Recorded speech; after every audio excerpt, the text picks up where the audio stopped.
Semuanya, perkenalkan kami dari kelompok 2 dalam mata kuliah Metode Penelitian Sosial, dan pada kesempatan kali ini kami akan mempresentasikan terkait proposal penelitian yang telah kami rancang. Yuk disimak!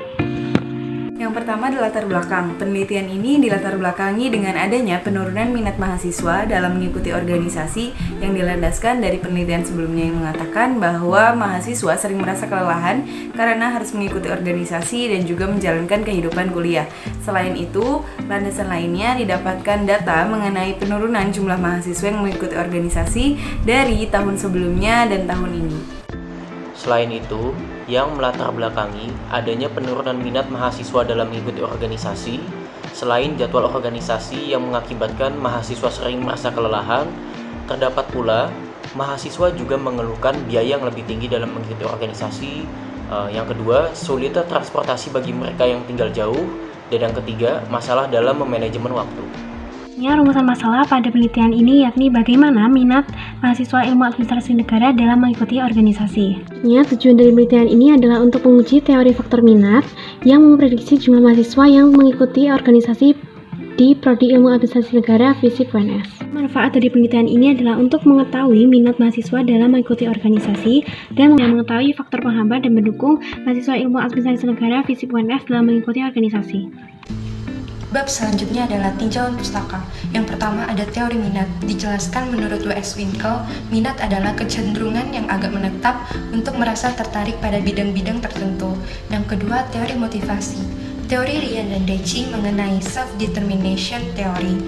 Teori tersebut menganggap bahwa motivasi sebagai suatu kontinum yang mendasari seseorang berperilaku. Yang ketiga, teori kognitif dan hierarki dari Abraham Maslow. Teori kognitif merupakan teori yang mengatakan bahwa pikiran seseorang mempengaruhi perilaku individu.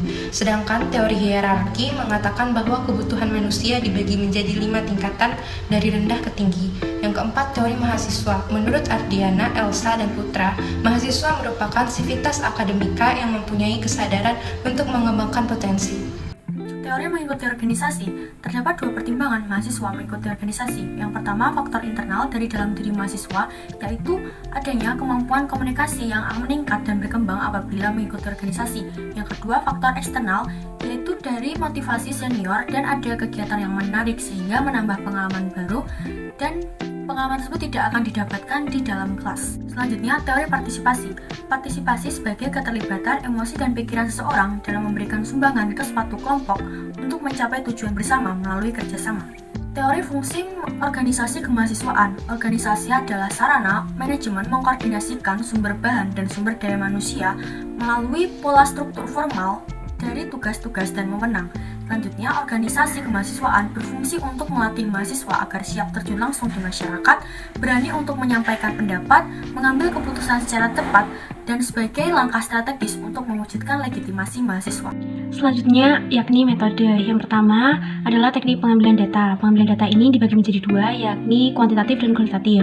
Untuk kuantitatif sendiri akan diperoleh menggunakan teknik survei untuk menguji minat dari mahasiswa ilmu administrasi negara dalam mengikuti organisasi. Untuk kualitatif sendiri akan menggunakan teknik wawancara untuk mengetahui persepsi dan mengidentifikasi data yang telah diperoleh sebelumnya.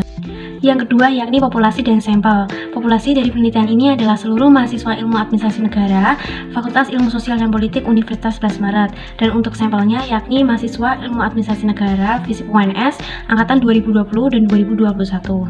Selanjutnya, teknik sampling. Pada data kuantitatif menggunakan teknik probability sampling dengan menyebarkan kuesioner yang memberikan peluang yang sama terhadap seluruh anggota WhatsApp group mahasiswa angkatan 2020 dan 2021 untuk menjadi anggota sampel. Data kualitatif menggunakan teknik non-probability sampling melalui wawancara yang ditujukan terhadap anggota WhatsApp group mahasiswa ilmu administrasi negara yang membaca pesan dan mengisi kuesioner tersebut. Teknik analisis menggunakan uji hipotesis terlebih dahulu dari data kualitatif atau hasil survei, kemudian baru dianalisis menggunakan analisis deskriptif dari hasil wawancara. Untuk menguji validitas data, pada penelitian ini menggunakan triangulasi metode, yakni dengan menggunakan teknik berbeda dengan sumber yang sama. Penelitian ini menggunakan uji reliabilitas dengan menanyakan pertanyaan yang sama pada saat survei ataupun wawancara kepada sampel yang sama, yaitu mahasiswa Prodi Ilmu Administrasi Negara yang diwawancarai pada saat penelitian, namun pada jangka waktu yang berbeda.